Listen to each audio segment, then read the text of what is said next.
I mean, I wrote you when I finished it, the Household War for the Cosmos. I mean, I get it. I mean, I like them both. I plugged them both this weekend in Apologia. Nice. Yeah. Well, thank you very much. I did, actually. Great. But I mean, it's stuff that nobody, I mean, you point this out, but nobody in our culture is getting it anymore. Nobody's teaching on this. Nobody's explaining these basic things. Right. Yeah. And I honestly don't know of a better source, one-stop shop between those two. The guy, they have a mission. They just started a mission work. Apologia did in Kauai, Hawaii. Oh, okay. It's been going on for a year and a half now. Yeah. They just sent a new guy there, and he's been doing he was telling me he's doing a sermon series based on your book. Wow. So that's great. Zach. Fantastic. He got the idea, though, from the message that I did at Christ Church. He was watching my messages, and I explicitly mentioned your book and I appreciate that. Well, it's stuff that our ancestors it was in their blood. I know. And you people just knew or were taught.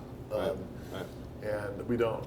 Yeah, the thing about it, with this whole Rachel Green stuff, I'm not going to waste any time reading her book, but just a little stuff that I get kind of through the grapevine. I just the reason why she's clueless is that she doesn't understand this stuff. Yeah. No one's ever talked to her about it. And when you think about sort of mainstream PCA, they don't want to talk about it. See, that's the thing. It's there are very few places. So where I have friends, it's kind of funny. Obviously here in Moscow, this is I've got a lot of friends here. The other places are in unexpected places you might not expect. The conservative Catholics love me. They're just they promote my stuff. They talk to me. They're nice to me. The PCA hates my guts. Right. They don't want anything to do with me. They walk out of the room when I walk in. There's the conservative Catholics, the same kind of thing.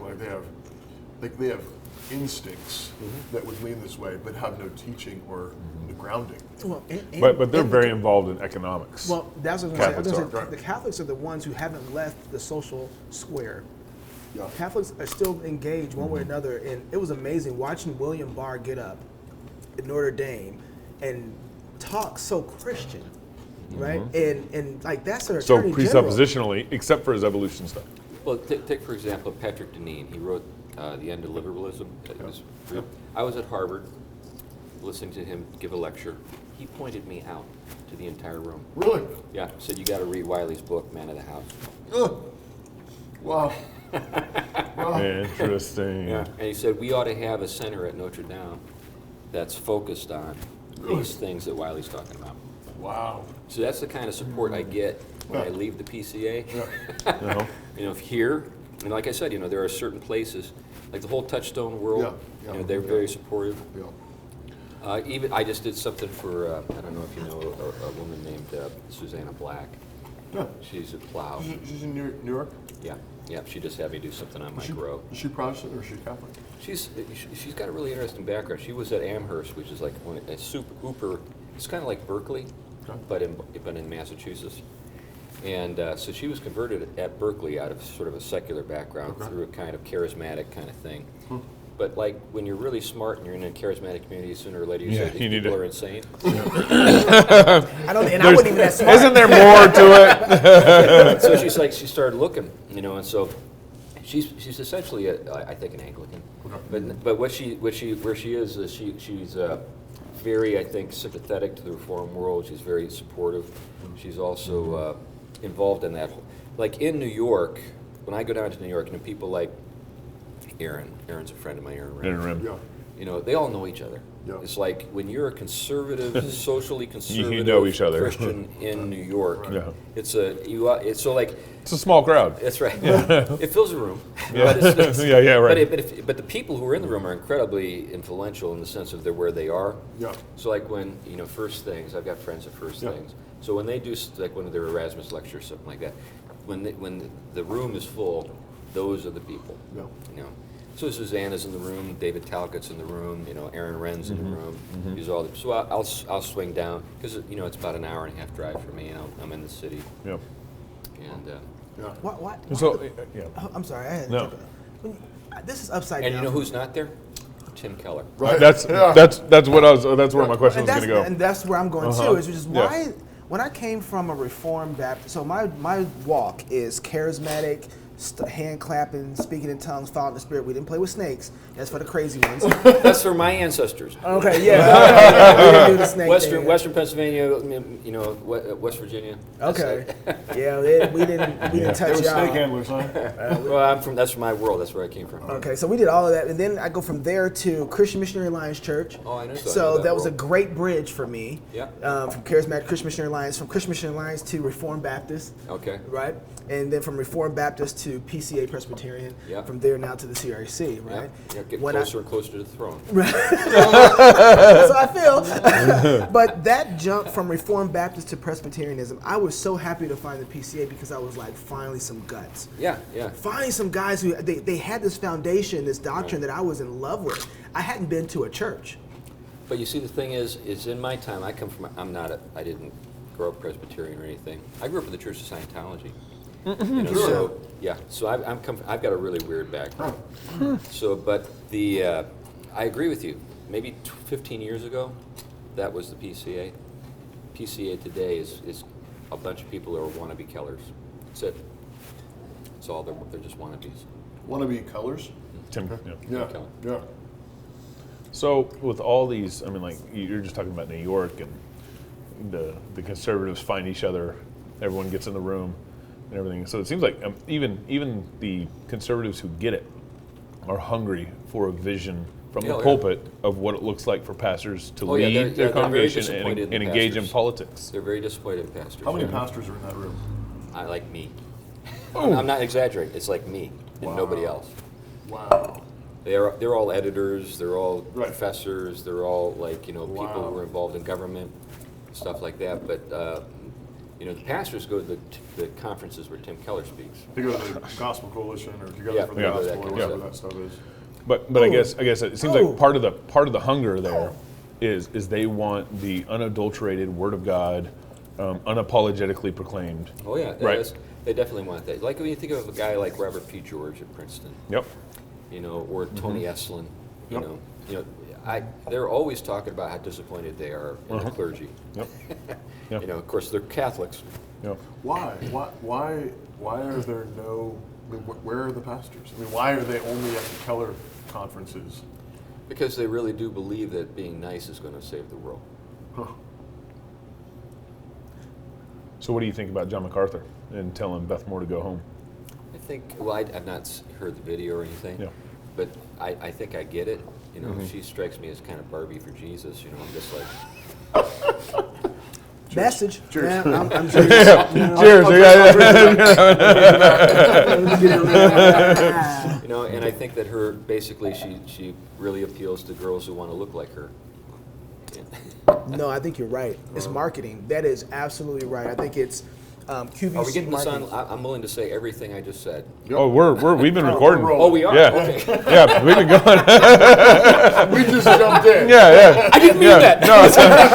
If you only knew while making this doc, how many people Yep. I said. Yep. No, in fact, there's nothing I said I haven't said everywhere else. Yeah. So. Yeah. So, again, so they think that niceness, Winsome is the way they put it. yeah, winsome, Yep. right, exactly, is going to win. But I mean, haven't they read their Bibles? Very selectively. They've screened it. Yeah. But look at Keller. But though. one of the favorite. I'm sorry to cut you off, go ahead. but one of the favorite things that they love to quote, or one of the favorite verses they love to quote: "All things to all men, by all means win some." Yeah. So that just leaves that's like Trump card. That's right, and that's like 8 lanes coming out of New York City. You got so much space in that, that you could do anything you want and say, "I'm trying to be winsome," or "I'm trying to be all things to all people," and so you just, for example, when I did U of I, when I did that, that talk, there is not a single RUF Reform University fellowship that in America that would have sponsored that. Not a single one that would. Right. Toxic matriarchy. Not a single one who had the guts. Right. Part of the appeal is that Christians have suffered from the signs of success. They haven't really had it, right? When you look at the PCA, their denomination has been dwindling for a long time, and they've been looking for a while for how do we become commercial. And once Kellers, that hero. Not as just a hero, but where he did it at. In New York. Where you shouldn't here's be the able thing. to do it. Here's the thing. You know, if you've ever been to Manhattan, Manhattan is very deceptive. They're mostly kids from Iowa. They're people who are from other places. They want the big city experience. They want the big city experience. They're in Manhattan. So if you're in the Lower East Side, the Upper East Side, the Upper West Side, you can count on the fact that these are people from someplace else. They're from Iowa or Florida or whatever. The real New Yorkers grew up in Brooklyn or the Bronx, places like that. And that shtick doesn't work there. Oh. Really? Now that's unique. Because the common thing that you hear is from Tim Keller and that world is that I'm reaching New York. And really what he's reaching imports. Middle America? He's reaching people who are expatriates. Who are from other places. Who are longing for coolness. They're longing for coolness. And which is probably why they're in Manhattan. Yeah, already. Yeah, right. They want to be cool. I need to get my town is not cool. My parents aren't as fun. Right. I need to go to New York and with all the bling and lights and blitz and everything. Now, don't get me wrong. I go down to New York. I have a great time. I like going down there. It's an hour and a half drive for me. I go down there maybe 3 or 4 times a year. Whenever I get a chance, I enjoy it. I was down there not too long ago at the Erasmus lectures, but first things and stuff like that. So, so I've got friends in the city and I enjoy it. But, I did urban ministry for a decade in Boston. And the people I know who are the old school urban ministry people, they're not impressed with Keller. Huh. Why not? Because of the things I just kind of described. Because he's not actually reaching the people in the city. He's not actually reaching the city. Now the city has changed. There's been a lot of things that have happened. Like when I first got into urban ministry, nobody wanted to live in the city. Right. I remember Times Square back in the day when they were making movies like Escape from New York. Yeah. Right. I was there. I remember times when I would walk through the combat zone in Boston, I'd be propositioned like 7 times in a block. Yeah. Wow. That kind of world. Wow. And I'd be in Times Square, same kind of thing. Now we're getting that back. The current mayor is nostalgic for that period, I guess. Yeah. So it's kind of coming back. Days. But man. so that world,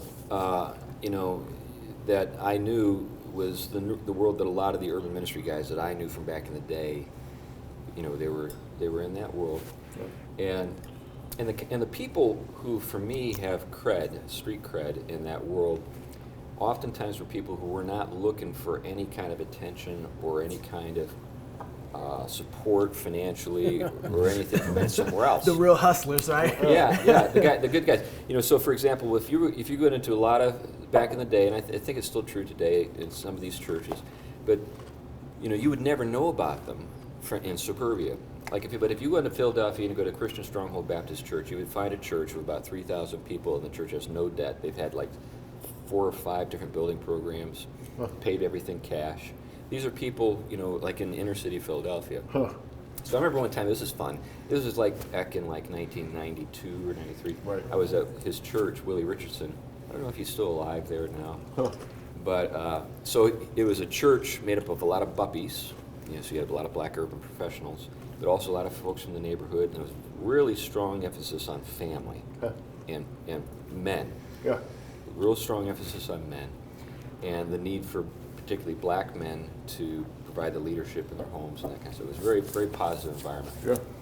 And so he'd get up, he looked like he was a CEO of Prudential Insurance. So he was very straight. His sermon was like something out of a TED Talk. But he had the designated whooper. Guy on a platform, this old black guy. Come on, Pastor, preach. That's exactly it. It's like Glory. it's almost, you could see the clock. It's time for them to get up. Yeah. And then all the old ladies would be happy because he was doing his thing for a while. But it was brilliant because he had found a way to kind of hold it all together. Because he was talking about, he was addressing, sort of young families who were educated and were, aspirant and were, becoming influential in society, but at the same time affirming the roots of the community and that kind of stuff. Yeah. And you would never know. There was no Right. like. I've never heard of the church. Yeah, you remember Tony Campolo? Yeah. Is that name? Oh yeah, Tony Yeah. Campolo. Yeah, I remember I was in Heretic. Philadelphia and I was talking to one of these old guys. His name was Bill Crispin. Been around forever. He founded an organization called CUS, the Center for Theological Studies. And it's just sort of in passing. I said, "What about Tony Campolo?" He looked at me and said, "Tony who?" You know, that was the point. Tony who? And I think a lot of people in the city say Keller who. Interesting.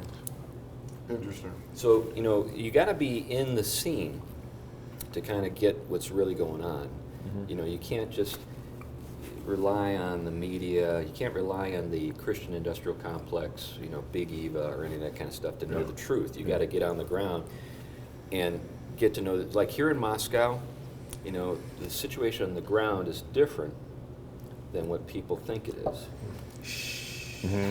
Don't tell them. But what I mean by that is this is Sure, a we're very for us, healthy, man. this is a very healthy Christian community. I've been here a Yeah. couple of times. I've been impressed by how healthy it is. But people, they've been told a bunch of nonsense about this place. Right. No, that's real. It seems to me like because pastors have been so influenced by culture, that's what's seeping into the churches as opposed to pastors trying to influence culture. Yeah. We're getting it backwards, and of course, ultimately it's the church we believe influences culture. But right now we're getting backwash. Backwash. Yeah. Because there's not enough pressure going out. Yeah. Right, Yeah. Right. And I centrally want to lay this at the feet of the elders and the pastors because they're the leaders. But of course, the sheep have played their part in all this. But what's your approach to speaking directly into culture from the pulpit? Directly into culture, politics, that whole world. Years ago, I was actually down at Yale at a place called the Overseas Ministry Study Center, and they had a guy who was speaking to missionaries, and he used a term that stuck with me for ever since. This was like 30 plus years ago. The term was apostolic confidence. Confidence? Apostolic confidence. You got something that other people don't have, and you need to tell them about it. So you're not looking to be, slick or whatever. You're just looking to tell people about something that they don't know about, and to do it authoritatively. And so in my pulpit, you could say every sermon is political because Christ is King. You know what I'm getting at? Like when I was at Harvard Divinity School, one of the things you get there is this sort of the feminist, and that's a whole story. I remember. Give it to me. I remember my first, when I registered. It's a really different world. It's hard to explain to people, but when I got there, first of all, one of the things that people don't, I think, have never experienced is just how powerful faculty can be when it's the old way of doing things. So, like at Harvard, you had to be signed into your class by your professor. So, like, I don't know, is this something that you guys have experienced in other places? No, I mean, University. I graduated from University of Idaho, and you didn't even sign in. I mean, they didn't even take roll call. Yeah, oftentimes in public universities, the administration handles all that kind of stuff. Sure. But at Harvard Divinity, the professor, at least back when I was there, he would have to or she would have to sign you into the class. So if she didn't admit you to the class. And if she didn't like you or he didn't like you, it's too bad. Too bad. Yeah. So the first week you're going to class, and you're trying to impress the professor, you'd actually sometimes have to write a paper to get into the class. Wow. So, but you could attend for a week in hopes you could get into the class? Yeah. Now we had some tryouts. really We'll see. Wow. So like Harvey Cox and different really high power professors, public intellectuals were teaching these classes, and so people wanted to get the celeb factor. I remember when who was it? Oh, he was the director of Do the Right Thing, the old film. Remember the Spike Lee? Spike Lee did a class for us. Really? Yeah. At Harvard Divinity? Yeah. First day of class, he said, "Anybody vote for Reagan? You're not in the class." That's just it. It's like you're not in. When anyone raised their hand, you said, "That's it. You're gone."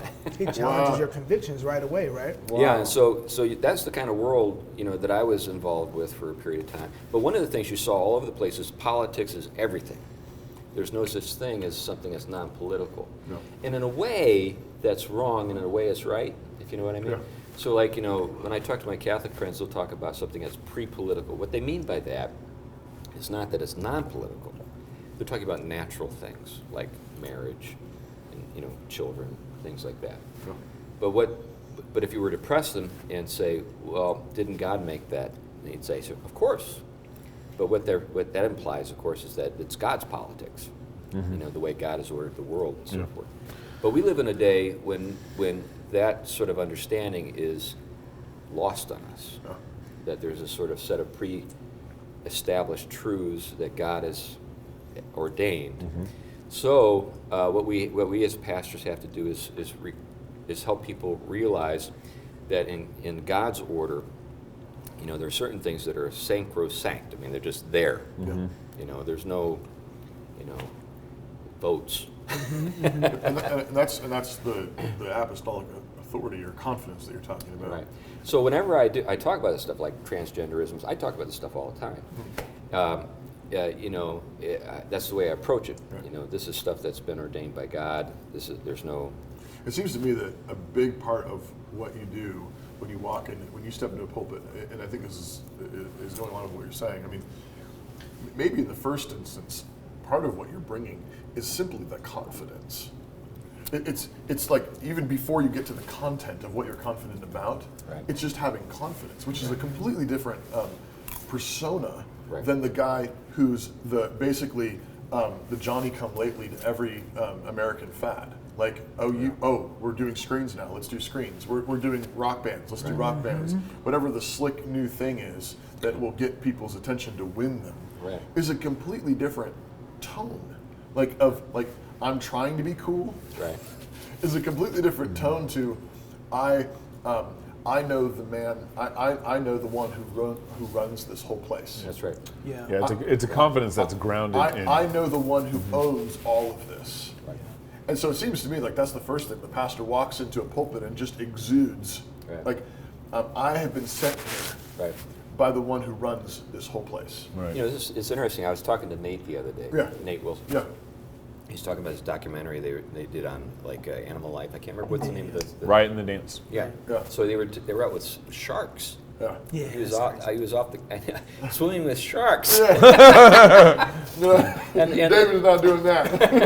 They didn't pay you enough to do that. Yeah, I wouldn't do it either, but it's all, I guess, a mind game, because what Nate was telling me is that you know, the shark expert said if you make a lot of noise, splash around a lot, like that would be the last thing I'd want to do. You know, I'd attract the attention of the shark. You know, he said, so but if you make a lot of noise and then when the shark comes, you just look at it. Yeah. I'm in charge of you, shark. Yeah. The shark backs down. Dominance, right? Yeah, it's Statue dominance. So you're communicating to the shark, I am the image of I'm God. related to Adam. That's it. That's I'm the it. son of That's Adam. right. That's right. I am made in the image of God, and you are a beast. Submit. You got that? And- you got that?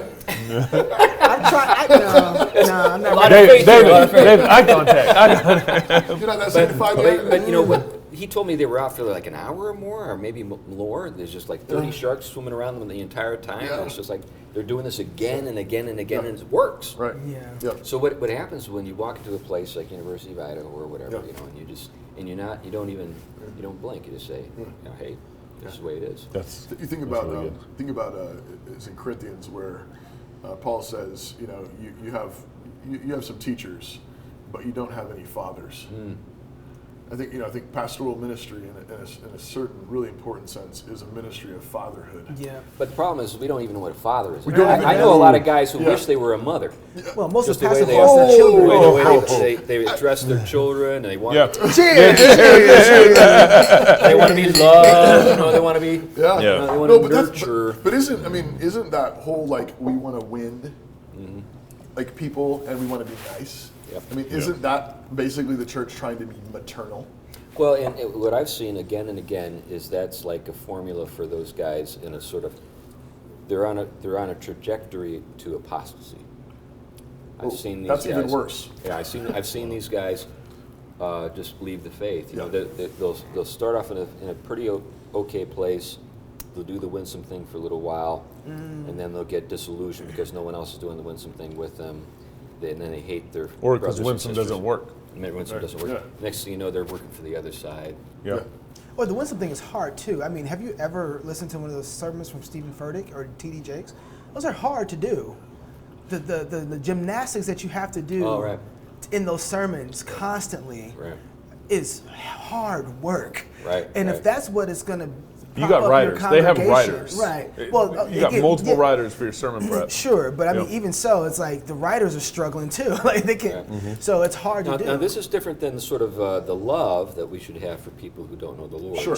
I was absolutely. just with Jim Wilson today. Yeah. You know, Doug's father. Yeah. And he was telling us story after story after story of how he had witnessed to somebody and they'd come to Christ and how important it is to love incredible. somebody. Yeah.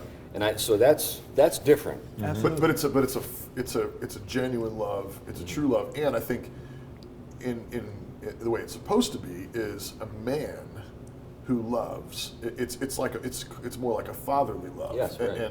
And we just hung out with John. I was just thinking about Barros. Barros. This gentleman down in Florida.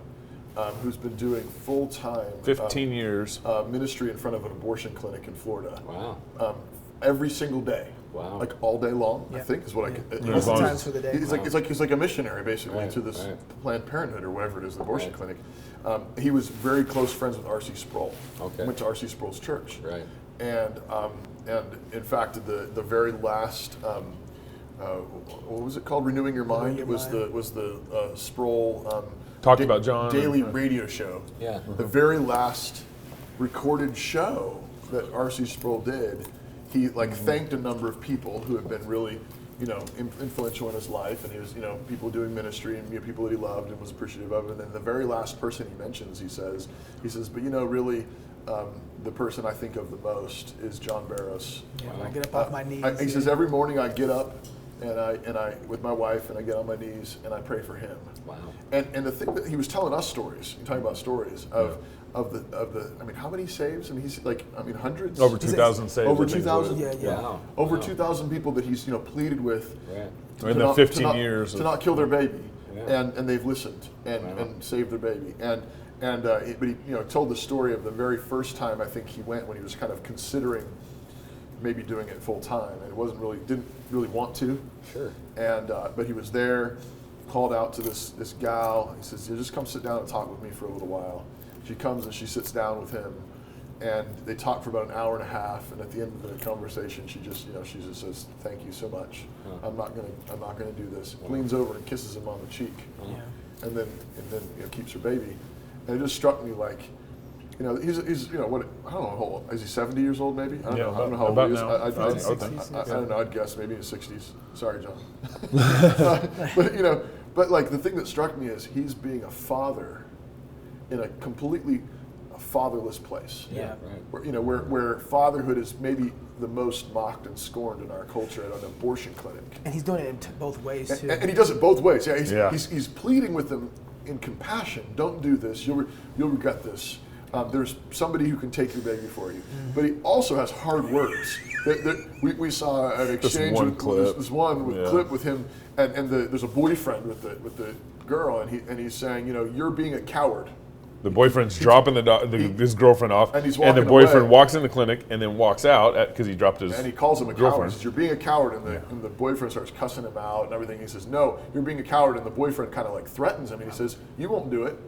You're a coward. He says, "You're a coward. I know you won't do it." And he basically did. And he's in crutches. He's holding crutches up, saying, "You're a coward." But it struck me like he's being a father. He's loving them, and at the same time, he's a brick wall. He wouldn't budge. Well, this gets us to the point of what does it mean to love? Yeah. Does love mean gooey feelings? Yeah. Does it mean the warm, glow? Does it mean the fuzz, the warm fuzzy, or does it mean the hard truth? Right. I think that's entirely lost on us. Right. We live in a culture now where I don't think because we don't believe in truth. Mm-hmm. All that's left is feelings. All that's left is the goo. If there's no truth, if there's no transcendent truth, then it's just goo. Mm-hmm. That's right. And that's why we're willing to countenance all kinds of craziness. Right. If right now, if you were able to get the reins of the PCA or Southern Baptist Convention, whoever, and you wanted to turn this ship, what would you If you were king for a day. If you were king for a day. Because I Say, think... And what a glorious day I'd that would say be. is throw all the marketing crap out the window. Yeah. Just simply focus on the long game and just believe that the gospel is true and behave like it. You don't need to dress it up and all this stuff. I think a lot of them would think that they're doing that already. Like the church that I was at, they would feel like that's what they're already doing. I think you need to explain the long game. Yeah. What's the long game that where you'd say, okay, that's the long game? Well, I think the long game is for one thing, it means generations. Okay. So it doesn't mean necessarily your church. In other words, when we used to send missionaries to places like India and so forth, there would be people who would go there and die and not see a single convert. Yeah. Right. And we just kept sending them, kept sending them. And now those are the places where we see tremendous growth. Yeah. That's what I mean by the long game. So it's if we're talking about bringing a message by its nature, because sin makes it difficult to accept or impossible to accept it with our own strength, we ought to expect that there's going to be rejection. But we just keep coming, we keep coming, we keep coming, we keep coming. So generations, though, I mean, that seems like that has to necessitate babies. Yes, you got to have I mean, I might be wrong here. No, but even just as an example, at our church, on Wednesday nights they would have the youth service, and then sometimes on Sunday nights they do a breakout. But if you went downstairs to see the service that was happening, it wasn't us. It was something else.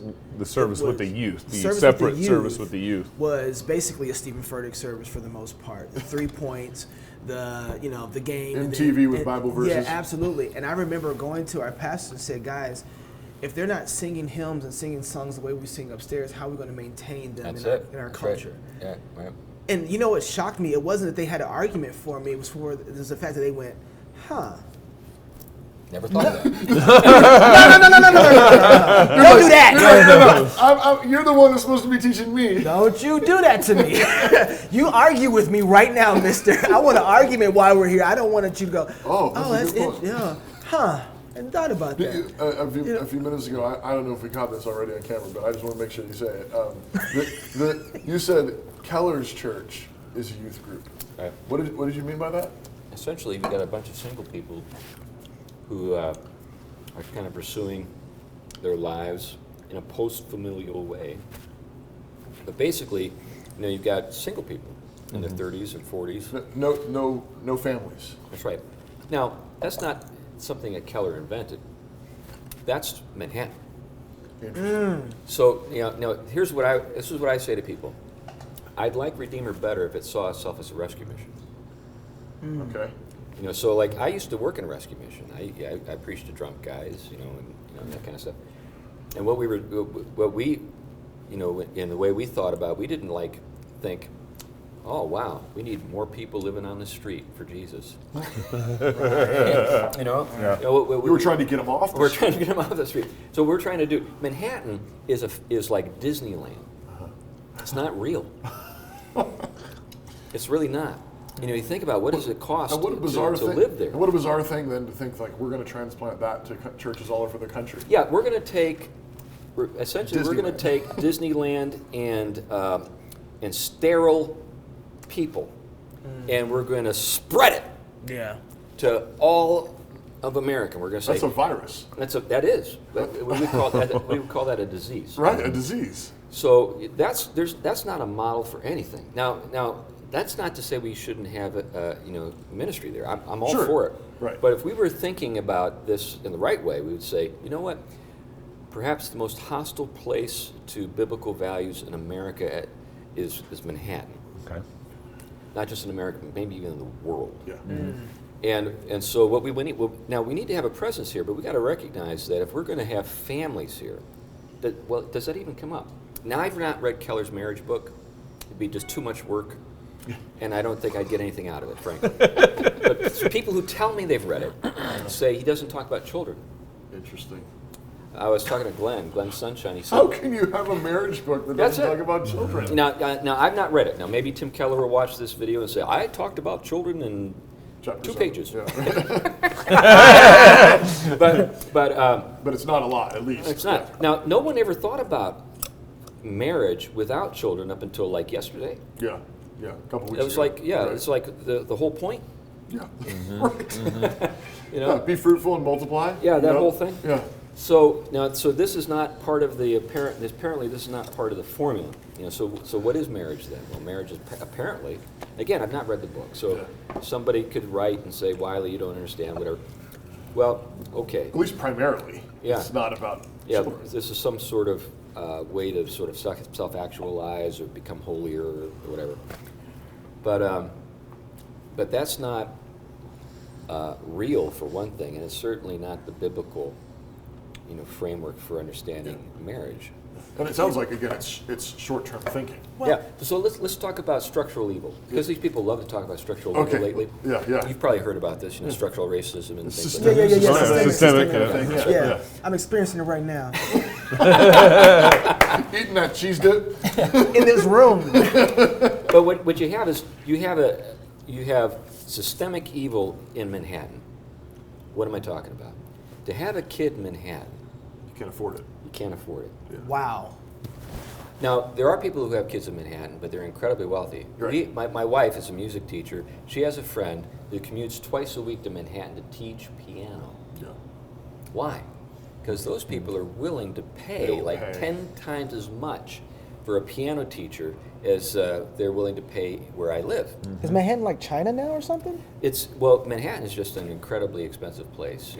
I mean, with the 2-kid policy or something, or like. Well, but this one's voluntary. Yeah. This is the voluntary no-kid policy. Yeah, right. Because now here's another sort of weird way it works. Now, if we think about sort of the state of the Catholic Church prior to the Reformation, we had a class of people who were the clerics, clergy, nuns and monks and all these other people, who were completely devoted to the church. They didn't have families, Right. and they would say that their vocation was such that they couldn't have families. And so Right. the Reformation, of course, comes in and addresses that and says, by the way, Peter was married. Just all this kind of stuff. Yeah. And And they do like these convent breaks, like literally, they were like breaking nuns out of convents. right. Yeah. They wanted to escape. But the whole idea was they were thinking that celibacy was somehow sort of a higher level of Christian living, Right. because it helped you to promote the work of the gospel Right. at a level that people who were weighed down couldn't, with children and responsibilities to a spouse and so I'm forth, a couldn't do. sinner. That's it. Yes. But now, I could never be a pastor in that climate. But what you have now is a sort of crazy, sort of reformed appropriation of this kind of thinking. Yeah. He's talking about Revoice. Yeah. Exactly Yeah, right. Revoice. That's So exactly what you got right. is this sort of thing where it's like, I'm celibate for Jesus too, but I'm serving, I don't know, Monsanto or some Madison Avenue or whatever, and I'm doing the work of the kingdom. Well, there's actually several books out talking about and promoting the theology of singleness. Right. Yeah, that's right. Yeah. Now, if you can't find a spouse and you really want one, I'm sorry. There actually are ways to address that. And we can do eHarmony. that. I don't think you're going to get married though. Yeah, but that's the real thing. A lot of people don't want to Don't get even married. want to. Yeah, Right. a lot of people don't want to. I look at my friends and they look at their list for a woman. Yeah. I'm like, who are you talking about? That's right. Well, You know? You're right. the logic, there's that. Yeah, that's a big, I mean, that's there a big really, problem. there is women. There are women out there. It strikes me, though, that we actually set ourselves up for this when we made children optional. Yes. So when we made children optional, we were already cutting the legs off of what marriage was Right. and what marriage is for. But biblically, exegetically, you can't make a case in the Bible that children are optional. Right. The only way you can do that is if you're reading the Bible in such a way that marriage is optional. Right. Well, and a few years ago there was a book called Culture Making. Do you remember that book? Yeah, Kraut. I don't I don't remember. I read like 2 chapters and I put it down. I couldn't pick it up again. I think that was Crouch, maybe. Anyways, when I read the book, I thought this is not about culture making. This is about being artsy. Ooh. That's all it was about. Yeah. I'm an artist. Winsome. Yeah. I mean, winsome. Artsy, Winsome. That's right. So, but what is culture? Culture is cultivating, and what we're talking about is actually, things that help us to develop and nurture and prune and whatever human beings. Yeah. You have to have people. You have to have people for culture. But if you want to culture is about making people. Right, exactly. Yeah, Intergenerationally. You can't make culture if you're not making people. That's right. So what we're talking about here is not culture. We're talking about some kind of, I don't know, sideline or personal, sort of hobby. Chris, you can't even put words to it. What is happening. Yeah. So you've written some on how central, how significant the family is in the purposes of God. You have a book, Household and the War for the Cosmos. Right. The War for the Cosmos? Right. I mean, really? Yeah. How so? Well, when we think about the cosmos, we usually think about Carl Sagan, or Right. somebody like him. Right. Billions and billions of years. But the Greek word just simply means order. So the word world that we translate world, like in John 3:16, is cosmos. Cosmos. Yeah. So it's the order. So there's an order that God establishes. That's the world that God loves. And then there's a world that we establish, and that's the world that God hates. So like when we see passages that talk about do not loving love the world, Yeah. that's hatred toward God. Yeah. That's the world that we have made, Yeah. and the order that we have made. Sinful men have made. But the order that God has made, that's the order that God loves. And so that's the cosmos. Now, we have a microcosm in a household. It reflects the macrocosm, the cosmos.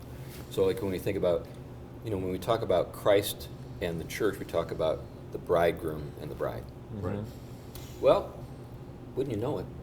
At the microcosm, there's a bridegroom and a bride, right? So like when we read Ephesians, we see the Apostle Paul, and at the very end, talking about the household code, and everything.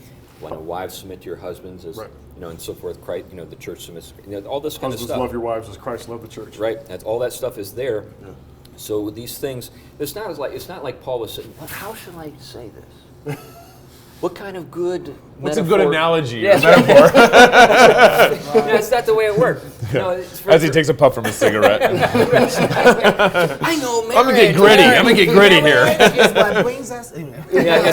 Roman's really into marriage. I'll use that. I could relate to that. How can I be winsome about this? That's right. But that's exactly the framework or the lens through which most modern preachers see that. Yeah. They think that Paul is just pulling something out of thin air. It's something he's, I think I see something here. But it's just Paul. And it's reality. Like you're saying, like he's just saying, this is the way the world is. This is the way it is. Yeah. And if you want your household to reflect the cosmos, now you think about it this way. If it doesn't reflect the cosmos, if the larger order is at odds with the micro order, what does that mean for the micro order? You're in trouble. You're in trouble. You're dead. Yeah. It doesn't have any it doesn't have any basis. You're going to lose to the big order. That's right. Yeah. So today, the way we think about the big order, we think about it like a machine. We think of it in mechanical terms. And or evolutionary terms, which is like a machine ultimately. That's right. Yeah. And so that is actually seeped into the household. So now people in their households think about just what they want out of them, and there's sort of conflict of interests and things like that. There's no sense of common good or common interest, no common life. So everybody's sort of at everybody's throat all the time, wanting to get what they want. Right. So, but that's a fantasy, because what you got there is an incorrect understanding of the cosmos, but it filters into the microcosm, the household. Right. So what we need is recover. So we can't have like healthy microcosms and a wacko vision of the cosmos. Right. We got to have these things in harmony. And this is not something that was at all out of, sort of step with the way people thought in the ancient world. This was the way they thought about everything. Right. And everything was sort of like, it was like Russian nesting dolls. I use that illustration a lot. Yeah. So you got the big, then you got the smaller, then the smaller, then the smaller. And even us at an individual level, the way the ancients would describe just us as people, we were a microcosm. So like if I were to look at you, Gabe, I'd say you're a microcosm of the cosmos. Like that picture of is it Vinci of the man, the human being kind of stretched out. Have you ever seen that picture of him? But it's like he's in a sense saying that the way that God is made, or I don't know, the human being is a microcosm of the universe. It's amazing when you say that because the image around it is round, right? Yep. Yeah. It's circle, so We're it's a pointed. small microcosm. Right.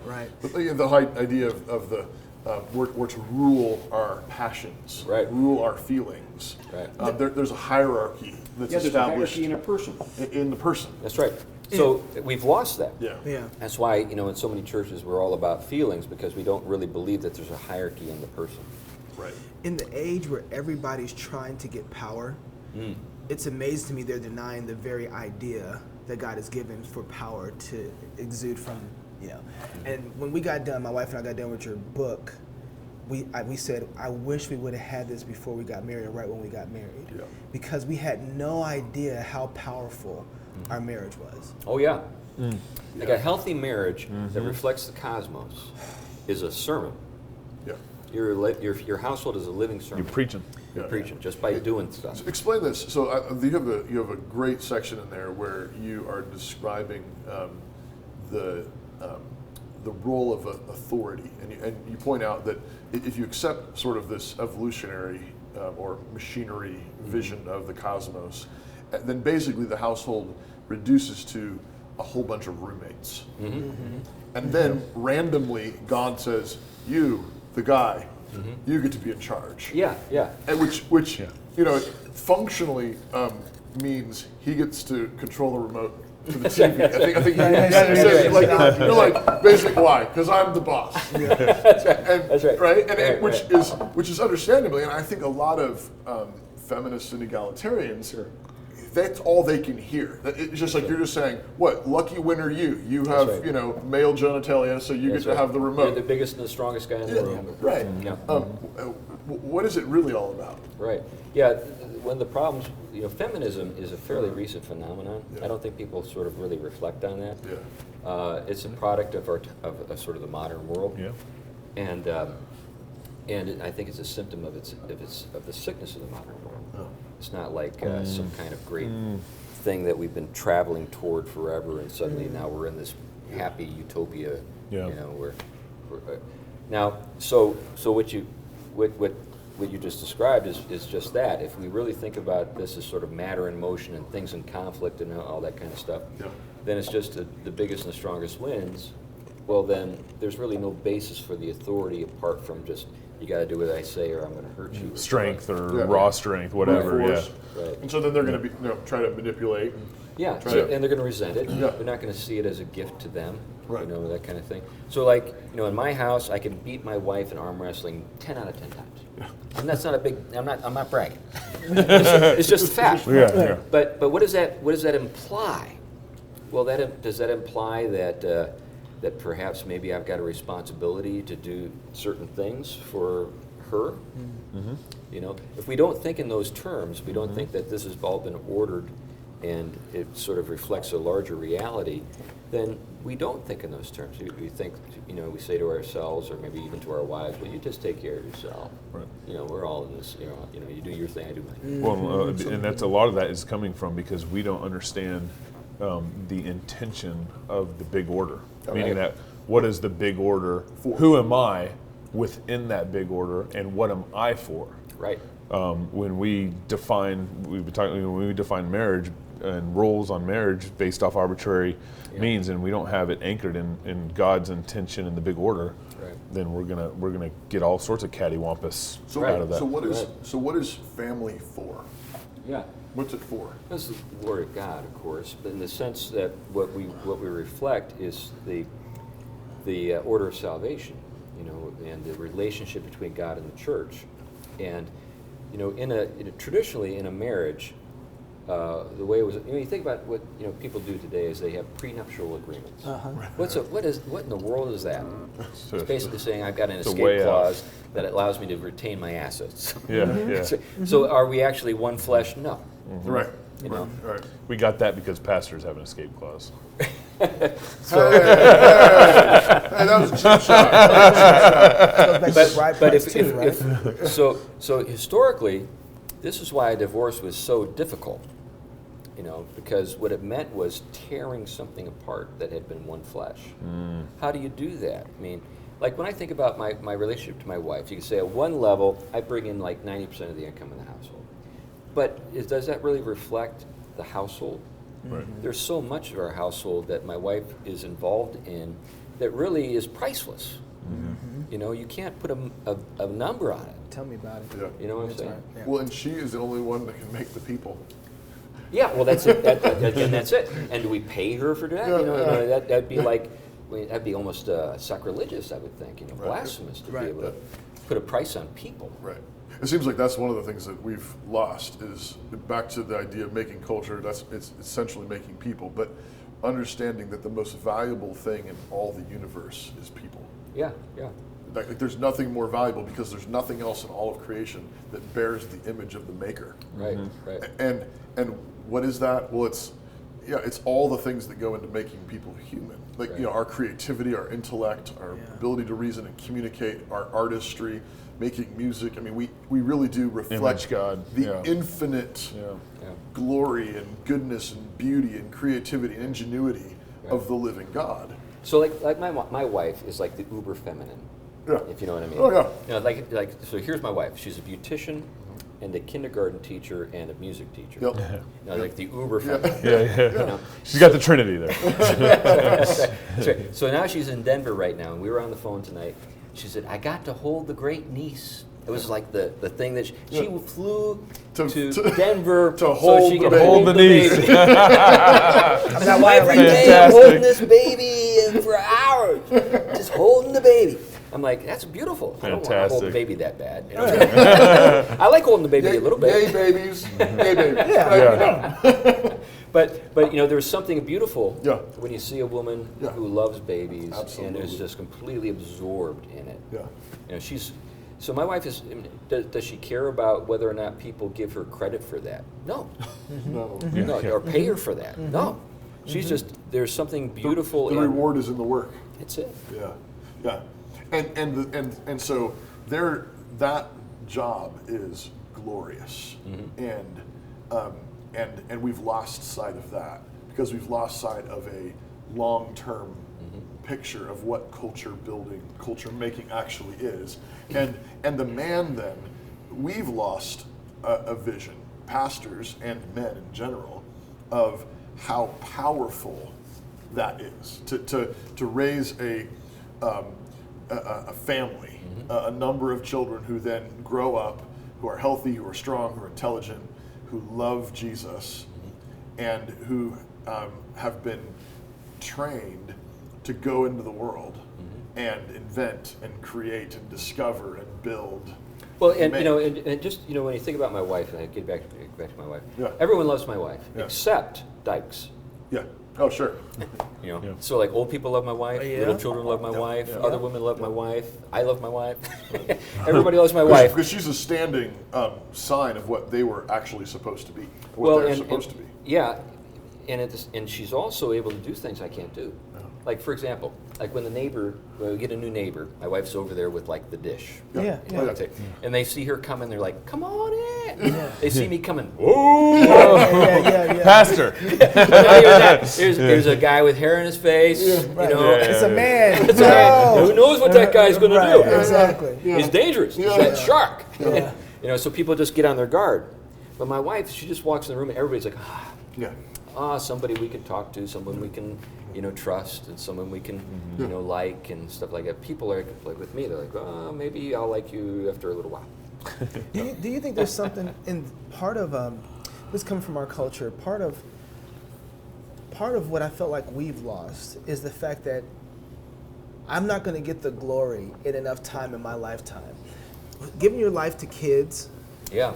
giving your life to marriage, Yeah. especially if you haven't had generational marriages that have been there before, or so the blessing of God, and you see it over 3 or 4 generations of marriage, like, wow, they got this thing going. Yeah. Right. Someone who's not there, maybe 1 or 2 generations or not even 1 or 2, they can look at like, ooh, I'm going to be the one dying here, Right. right? And it doesn't look appealing at all. And so the hard work, do you think that some of the hard work that it takes to raise children, are like, I'm not going to get there, maybe they'll get there, good luck, I'll give them the best I can. Yeah. And so that might be part of it, because in our culture, divorce is just rampant. Yeah. So I think this is a short-term, long-term. Yeah. I think Right. that's- Yeah. problem. Yeah. But I mean, Short-term glory rather than long-term Yeah. glory. But That's right. but is there? That's what I was gonna. Is there something in the middle of that where it's like, but that's actually even effective now, even though there might be a payout that's bigger. Yeah. There's some glory in this now that we should be looking to as well, right? Like that's not. Yeah, well, like with my wife, I was just use this illustration of her with her great niece. Yeah. So obviously her niece, my niece as well. So this is my great niece. It's been funny. I wasn't Don't even thinking forget. but for my wife, she's just completely in the moment. She's able to sort of enjoy the pleasure of loving this baby. Yeah. That's something that I think some people are better at than other people. Mm-hmm. So, Sure. I think some people maybe need a little extra encouragement, maybe a little extra, maybe they need an example. Yeah. Somebody they can look to and say, oh, wow, look That's what how you they've do got. it, yeah. And then maybe there's some mentoring that can go on. So like my wife is also like the queen bee of the pastors' wives in our area. Yeah. She's got like 30 pastors' wives that all kind of buzz around her all the time looking for Right, advice right, and stuff right. like that. And my wife is one of the most unassuming and modest and humble women you'll ever want to meet. She's just that way. Boy, but- you're gonna get a huge hug when you get home. She'll never watch that. She's holding babies. That's right. She's holding babies. She's She's doing bigger other things. Yeah. It's like every once in a while she checks on me. What did you do today? Oh, okay, that's nice. I thought you were trying to get a big steak or something. Yeah, she's so wrapped up in her stuff. I'm making brownies. And these are for you, not the neighbor. That's right. It's never for me. I can vouch for this. We went out to dinner with Chris and it's Marla, right? Right, And my wife and I did, and it was perfect timing. The Lord did it just perfectly because we were in the process of selling our house and our basement flooded that day. Oh wow. And we had people staying in it. The Longshores were staying in it, and they're like, he's like, there's water in the basement. We went over there, and we're like, oh, there's water in the basement. We're supposed to sell in a week, and then we're like, we got dinner, so we just ran over and had dinner with the Wileys, and it was beautiful. And your wife actually it was totally what we needed, and she was just such an encouragement to my wife. But the thing that I think we miss though is that work is cosmic. Mm-hmm. Yes, that's right. That work of encouragement and being a woman that God has made you to be, Holding or being, babies, or being a baking man, brownies, or being Yeah. the scary man who's protecting that woman. That's right. Yeah. Who's providing for that woman. Right.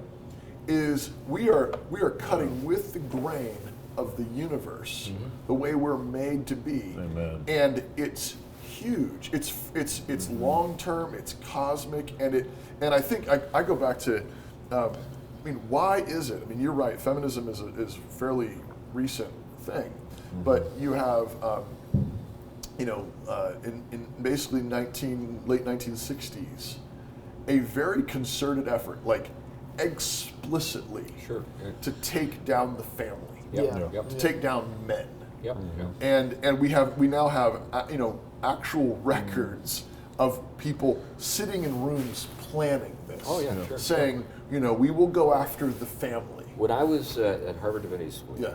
there were. When was that? What years? That was in 96 through 97. Yeah. I would go down the hall and see on the bulletin board, announcements for meetings to infiltrate the Southern Baptist Convention. And they did it. Wow. See, this is the thing that people 97. don't. Yeah, this is not, well, and I've got stories that go back farther than that. But that's the thing is I read. But there's the people in those worlds are so naive, Yeah. incredibly naive. In the SBC. Yeah. Yeah. Well, not just them, but just All of us. And yeah, I think that when you. So one of the things is when you've lived in Cambridge or Manhattan or some of these places, and you go out into the rest of America and you say, you know what, this is what's coming, and they look at you and they're like, you got two heads. Yeah. And they can't accept it. They don't want to believe it. Right. And you say, but no, it's really coming. I And so I could see this world that we're living in coming like in 1995, 94. We just can't believe people would be that wicked, though, yeah. right? That's part of it. they did this with the public schools. I mean, John Dewey Yeah. Oh, yeah, right. explicitly said, we will have these public schools in order to get kids away from their parents and their pastors. Well, And their fathers, right? Especially because we don't want to make them like their fathers. And we need to get them out so that we can train them. Let me give you a couple stories. There's a guy. I've got a guy you got to have on the show. His name is Brian Kamaker. Okay. He's Jewish. Okay. He's the founder of Mass Resistance. I don't know if you've ever heard of Mass I have heard of Resistance. that. Yeah, Mass Resistance. He's the founder of it. Okay. So Brian asked me to help him out with something in Massachusetts called, this is where the term Mass Resistance comes from. Now it's nationwide. It sounds like a George Soros Antifa funded thing. Well, Mass Brian Resistance is about as far away from that as you can get. But, It wouldn't be so obvious, actually. But he has something called the Parents' Rights Initiative. Okay. That he actually was able to get legislators in Massachusetts to take, and so it became a bill. And I was there at the hearings, and in Beacon Hill in Boston when this was being considered. Yeah. And there were people from the public schools, teachers, people from the teachers union who were all against it. And I remember a guy who was a teacher. I can't remember from what school or anything like that, or even the subject, but he made that argument explicitly. The goal of an education is to get kids away from their parents, so that because their way of thinking is that the sorts of things that parents might do to children, or in terms of how they raise them, are not helpful or beneficial, and so we need to be prepared to intervene and take these kids out of it. That was the goal. The goal was to get them out, and then they would retrain them. Right. And the thing that I keep thinking though is you're right. We're so naive. They say what they're going to do, and then they do it.